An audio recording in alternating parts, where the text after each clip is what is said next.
कपड़े धोने वाली बहू। शादी के पहले से ही विभा को कपड़े धोने का बड़ा शौक था।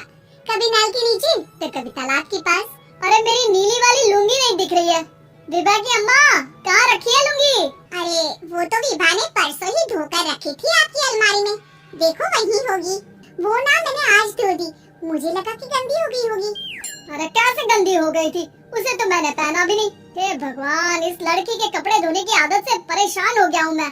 जितना तो घर में राशन नहीं आता उससे कहीं ज्यादा डिटर्जेंट पाउडर का खर्चा है। इसकी शादी करवा दो, शादी। जाए अपने घर में ही करे काम, फिर चाहे घर के कपड़े धोने हो या पूरे गांव के। हाँ ठीक बोल रही हूँ। देखता हूँ मैं कोई लड़का। वो दिन भी आ जाता है जब विभा को देखने लड़के वाले आ जाते हैं। लड़की मुझे अच्छी लगी। होने वाली सास कहती है, बेटी अगर कुछ पूछना है तो पूछ लो।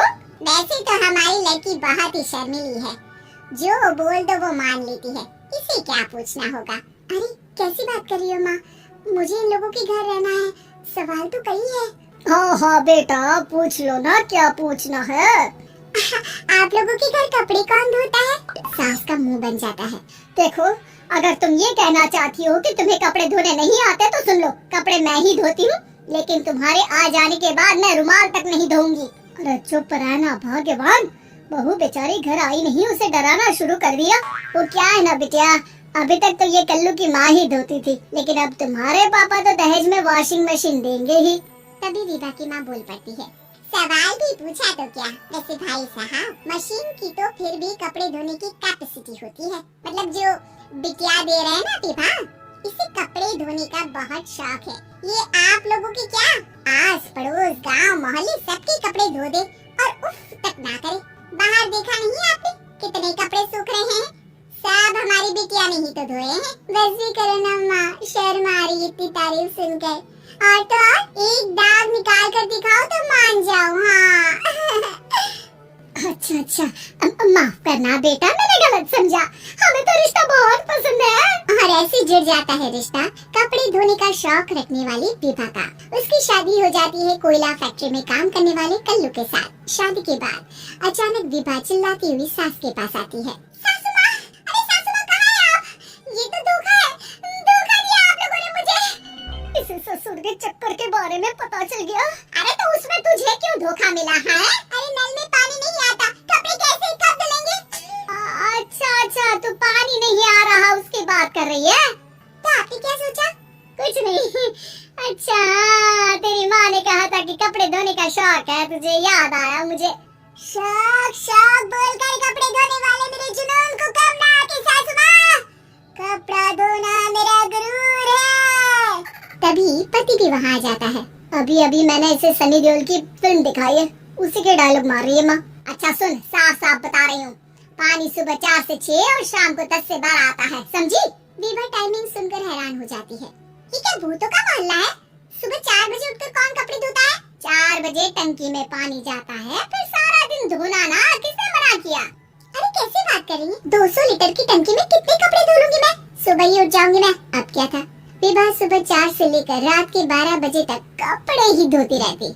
एक रोज सास पड़ोस से निकलकर कहीं जा रही होती है कि साथ वाली कहती है, हाँ कल्लू की माँ, जरा ये बताओ कि 2 साड़ी है, 2 ब्लाउज और एक पेटीकोट और एक नाड़ी वाला लंबा कच्छा। हाँ तो? अरे तो क्या, कितना लोगी धुलाई ये बताओ। 2 बन दिख रहे हैं हम क्या? हमारे पति सरकारी नौकरी से अभी रिटायर हुए हैं और बेटा सुपरवाइजर है कोयला फैक्ट्री में। 2 बन समझ रखा है हमें। हाय रे कल्लू की अम्मा, माफ कर दो, वो तो मोहल्ले में यही सब बता रहे थे कि तुमने बहू को कपड़ा धुलवाने के काम में लगा दिया है। सास को पड़ोसन की बात सुनकर गुस्सा आ जाता है। वो घर पहुंचती है जहां घर के बाहर ही इतने सारे कपड़े सूख रहे होते हैं जितने कि किसी धोबन के घर पर। अरे ओ कल्लू की दुल्हन, बाहर निकल। माँ जी यहीं आ जाओ, बाथरूम में चादर धो रहे हैं हम। अरे अभी हम धोते हैं, तुमको बाहर निकलो। ये आस पड़ोस वाले बोल रहे हैं कि हम बहू से कपड़े धुलवा कर उसे कपड़ा धोने वाली बना दिए हैं। अरे छोड़ो ना माँ जी, किन लोगों की बातों में आती हो? आस पास के लोगों का तो काम ही होता है कि वो किसी तरह सास बहू को लड़ा दे। बहू सारे घर के कपड़े धोती है, ये क्या कम है? बोलिए। सास को भी लग जाता है कि वो बहू का ये संकीपन नहीं छुड़वा सकती, इससे अच्छा है कि खुद ही चुप हो जाए। एक रोज सास और बहू मंदिर जाते हैं, जहाँ सास की साड़ी वहाँ खड़ी भीख मांगने वाली से मिलती है। माँ जी क्या बात है, आपकी साड़ी उस भिखारन से कितनी मिल रही है ना? हाँ हाँ देखो तो दोनों की साड़ी मिल रही है। क्या बात है कल्लू की अम्मा, तुम खुद को तो अफसर की बीवी बताती हो और ऐसी सिंपल सी प्लेन साड़ी पहनकर घूमती हो। सिंपल और प्लेन नहीं है ये साड़ी। तो क्या सोने के धागे से फूल बने हैं? कुछ भी सासू माँ, कुछ भी। हाँ बने थे इस साड़ी में सोने के धागे से फूल। मेरे पति लेकर आए थे मद्रास से स्पेशली मेरे लिए 10,000 की। ताहे भाई साहब इस भिखारन के लिए भी सेम टू सेम साड़ी लेकर आए होंगे 10,000 की। सास उस वक्त तो कुछ नहीं कहती, लेकिन बहू के साथ घर आती है और अलमारी से एल्बम निकाल कर लाती है। ये साड़ी देख रही है, ये वही साड़ी है जिसे मैंने अभी पहना था। इस साड़ी में ये जो चमकदार फूल दिख रहे हैं ना, ये सोने के धागों से काढ़े गए हैं। लेकिन तू लोकल वॉशिंग मशीन ब्रश से घिस घिस कर सारे फूलों को निकाल कर साड़ी प्लेन कर दी।